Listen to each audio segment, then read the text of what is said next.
நம்ம வாழ்க்கையில இன்னைக்கு நிறைய காரியங்கள் இருப்பதுக்கு காரணம் அப்படின்னா பிரச்சனைகள், நெருக்கங்கள், நம்ம வாழ்க்கையில இருக்க தேவைகள் சந்திக்கப்படாம இருக்கிறது.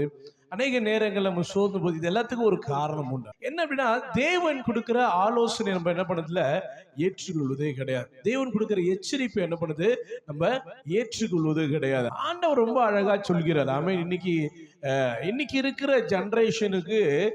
ஜெனரேஷன் மட்டும் சொல்ல முடியும். இன்னைக்கு இருக்கிற சமுதாயத்தில் இருக்க எல்லோருக்குமே இந்த புத்திமதி சொல்லும் பொழுது என்ன பண்ணதில்ல, அத ஒரு பெரிய கசப்பு போல, பாவக்கா போல என்ன பண்றோம், பிரதர் இப்படி இருங்க, சிஸ்டர் இப்படி இருங்க, இதை செய்யாதீங்க, இதை செய்யாங்க, இப்படி இருங்க, கர்த்தர் இதெல்லாம் நேசிக்கிறாரு, இதெல்லாம் இப்படி மாத்திக்கிங்க, உங்க வாழ்க்கையில இப்படி மாத்திக்கிங்க, ப்ரேயர் லைஃப்ல இப்படி இருங்க, ஜெப வாழ்க்கையில இப்படி இருங்க, பைபிள் ரீடிங்ல இப்படி இருங்க அப்படின்னு நம்ம சொல்லும் போது என்ன பண்றோம், அந்த அட்வைஸ்லாம் சொல்லும் போது என்ன பண்றீங்க? ஒரு 10-15 வருடத்துக்கு முன்பாக நீங்க எடுத்து பார்த்தீங்கன்னா, கிறிஸ்துவத்துல ஊழியர்கள் பேசுகிற, சபையில் பேசுகிற வார்த்தையை பெரும்பான்மையான பேர் என்ன பண்ணுவாங்க, அப்படியே ஏற்றுக்கொள்வார்கள். அந்த உபதேசத்துக்கும், அந்த எச்சரிப்புக்கும், அந்த ஆலோசனைக்கும் தன் குடும்பத்தையும் என்ன பண்ணுவாங்க, அதுக்குள்ளாய் நடத்துவார்கள். ஐ மீன் ஒரு 15 வருடம், ஒரு 10-15 வருஷத்துக்கு முன்னாடி. ஆனா இன்னைக்கு காலகட்டத்துல சபையில் ஆலோசனை கொடுக்கும் தேவன் ஊழியக்காரர் மூலியமாய் பேசுகிற வார்த்தையை அநேக பேர், பெரும்பான்மையோர் கேட்டார்கள். இன்னைக்கு பெரும்பான்மையோர் பேர் என்ன பண்ணதுல கேட்பது கிடையாது. தன்னுடைய சுயமானது இன்னைக்கு அதிகமானதால் தான் அந்நாட்கள் மிராக்கள் அதிகமா இருந்தது, அற்புதங்கள் அதிகமா இருந்தது, தேவனுடைய அசைவாடுதல் அதிகமா இருந்தது, ரட்சிப்பு அதிகமா இருந்தது. ஆமென்.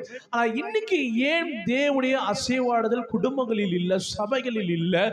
ஏன் அற்புதங்கள் இன்னைக்கு ஜனங்கள் மத்தியில, கிறிஸ்தவர்கள் மத்தியில் நடக்க மாட்டேது அப்படின்னா, அந்த கீழ்ப்படிதல் இருந்தது. தேவன் பேசின ஆலோசனையும் எச்சரிப்பும், தேவன் கொடுக்கிற உபதேசத்தையும் அது உள்வாங்கி கொண்டார்கள்.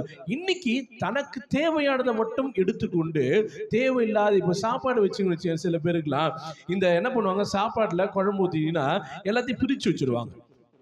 என்ன பண்ணுது, தக்காளி பிரிச்சிருவாங்க, வெங்காயத்தை பிரிச்சிருவாங்க, கொத்தமல்லியை பிரிச்சிருவாங்க, அப்புறம் கருவேப்பிலை பிரிச்சு வச்சிருவாங்க. என்னென்னலாம் பிடிக்கலையோ அது எல்லாத்தையும் என்ன பண்ணுவாங்க, ஒதுக்கி வச்சிருவாங்க. அவன் யோசிச்சு பாருங்களேன், குப்பையா தூக்கி போடுறாங்க சாப்பாட்டுல.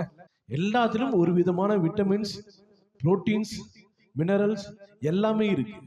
ஒவ்வொன்றும் ஒவ்வொரு சாப்பிடும். கருவேப்பிலை சாப்பிடும் போது அயன் அதிகமாக கிடைக்கும், தக்காளியை சாப்பிடும்போது, வெங்காயம் சாப்பிடும் போது, இப்படி எல்லாத்தையும் நீங்க சேர்த்து சாப்பிடும் போதுதான் அந்த சாப்பாடு சாப்பிட்டு உங்கள் சரீரத்துக்கு தேவையான மொத்த சத்தும் கிடைக்கும்.